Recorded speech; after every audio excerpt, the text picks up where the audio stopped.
আগে পিছে তোর সাথে কোনোদিন দেখা হয়েছিল? না। তোমার মনের কোনো কথা বলছিলা? না।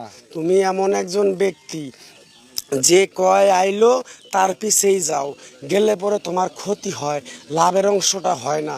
ঠিক না বে ঠিক? ঠিক। যখন তোমার পকেটে টাকা পয়সা থাকে, ধন সম্পদ থাকে কাছে, তখন তোমার আপন কাছের বন্ধু বান্ধব সবাই আসে।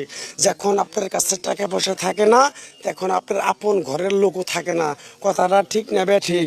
রাগ করলেন? না। আপনি এমন একটা ব্যক্তি, বাড়ির 100 জন একাই একদিকে, আপনি একাই একদিকে। আপনি যেটা করতে চান সেটাই আপনি করেন। আপনার যদি এক সাইড নষ্ট হয়েও যায়, তাই কাজটা করেন। ঠিক না বে ঠিক? ঠিক। রাগ করলেন? না। আরেকবার করবেন বিসমিল্লাহ। বিসমিল্লাহ। আরেকবার কোন সুবহানাল্লাহ। সুবহানাল্লাহ। আমার ওস্তাদে কইছে, পাগলা তোরে গাছটা বিশ্বাস করে দিলাম, বিশ্বাসের বস্তু মিলে তর্কে হুদুর। এই গাছটা বিক্রি করে যদি কারো পকেটের টাকা নিয়ে যদি তুই চাল কিনা খাস, তাহলে তোর ফ্যামিলিতে যাওয়ার আগে তুই মারা যাবি। তাই আমি আমার ওস্তাদের কথা মান্য করে এই গাছটা বিক্রি করে কারো কাছে টাকা খাই না। আমি যে কথাগুলো বলছি সত্য বলছি না মিথ্যা বলছি? সত্য।